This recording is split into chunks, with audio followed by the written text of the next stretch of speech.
Magandang umaga po sa ating lahat, mga kapatid. Magandang umaga din po, Father. Ika-25 linggo sa karaniwang panahon, ipinagdiriwang natin dito sa ating dambana ang kapistahan ni Ina, ang mahal na Birhen ng Peña, Francia. At sa pagdiriwang natin sa kanyang kapistahan, magandang makiusap at patuloy na humingi ng kanyang tulong na panalangin. Ikaw na tinatawag naming Ina, ikaw na Ina ng Diyos, ipinapanalangin namin sa iyo ang aming inang bayan, ang bansa natin, lalo na sa mga araw na ito. Iba't iba ang sitwasyon na kinakaharap natin, lalo na ngayong araw na ito. Ipapahayag natin sa pamamagitan ng prayer rally ang ating pagtutol, ang ating pakikiisa sa hindi magandang pangyayari kaugnay ng paggamit sa kaban ng bayan. O aming Ina, Birhen ng Peña, Francia, idulog mo nawa sa Ama ang aming panalangin, ang aming hinaing, lalo na para sa aming inang bayan. Magandang balikan ngayon, mga kapatid, ang unang pagbasa mula sa aklat ni Propeta Amos.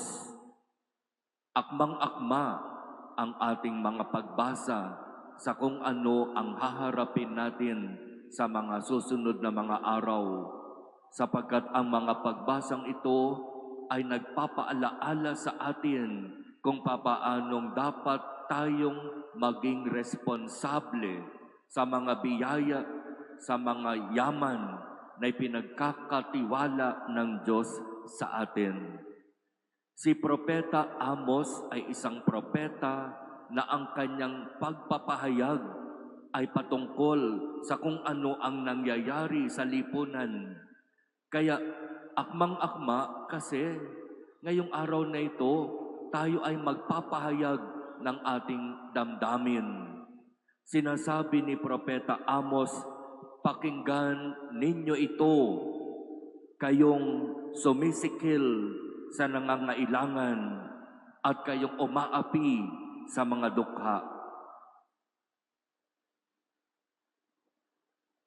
Ano ang gusto niyang sabihin?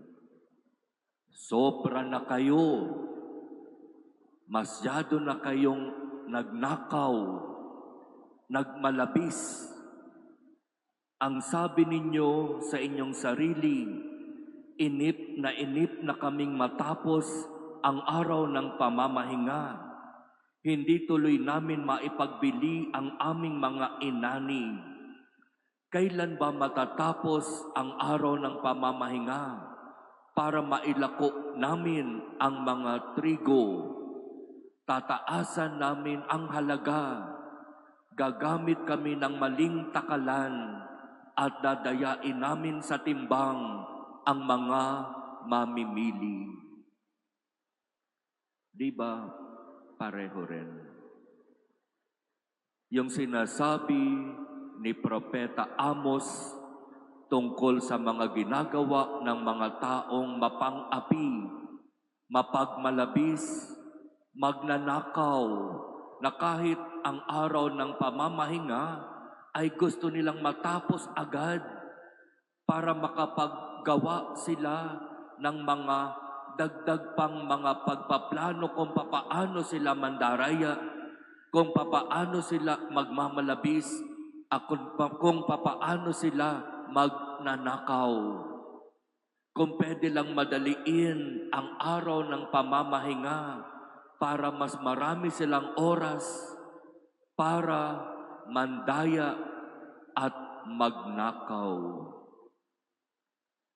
Ganyan ang sitwasyon natin ngayon. ang mga ipinagpala na humawak ng posisyon, ang mga inaasahan na maging responsabling tagapag-ingat at tagapangalaga sa kaban ng bayan, ang silang naghati-hati, ninakaw ang pera ng bayan. Politiko, negosyante, at marami pang iba. Sa Ebanghelyo, narinig natin kung papaanong sinasabi, isinumbong sa Panginoon na nilulustay ng kanyang tao ang kanyang ari-arian. At nakarating ito sa amo. Sabi niya, ano ba itong naririnig ko tungkol sa iyo? Isulit mo sa akin ng buo ang pangangasiwa mo sa aking ari-arian, sapagkat mula ngayon ay hindi na ikaw ang katiwala ko.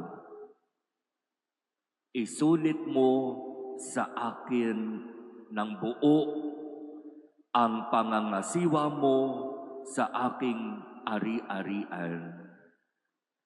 At di ba iyan ang gusto nating mangyari? Lumabas ang katotohanan. Umamin ang may sala. Huwag nang magturo at huwag nang magsinungaling. Ang gusto natin, lumantad ang katotohanan, makulong at managot ang may sala, at maibalik sa bayan ang para sa bayan. Kailangan natin magkaisa, mga kapatid. Hindi tayo pwedeng maging bulag at maging bingi sa sistema na umiiral sa ating lipunan. Ngayong tanghali, merong delegasyon na manggagaling dito sa ating parokya para magpunta sa EDSA Shrine. Magkakaroon ng pagtitipon doon 2:00 ng hapon. At marami ako nakakausap na taga rito sa atin, sinasabi nila, Father, kami ay pupunta na doon. Didiretso na kami doon. Isasama namin ang aming mga anak para alam nila ang nangyayari. Para aware sila sa kung ano ba ang sitwasyon mayroon tayo ngayon. Marami hindi na kailangan pang sabihan. Kusa na sila'y makikiisa sa panawagan para ipahayag ang ating boses. Hindi kami tulog, gising kami at nagbabantay kami. At hindi kami titigil hanggat hindi nakakamit ang katarungan. Katulad ng sinasabi sa Ebanghelyo, isulit ninyo sa amin ang ginawa ninyong pangangasiwa sa kaban ng bayan, sapagkat hindi na kami naniniwala sa inyo. Mag-resign na kayo. Hindi matatapos ang problemang ito kapag sila at sila pa rin ang nakaupo.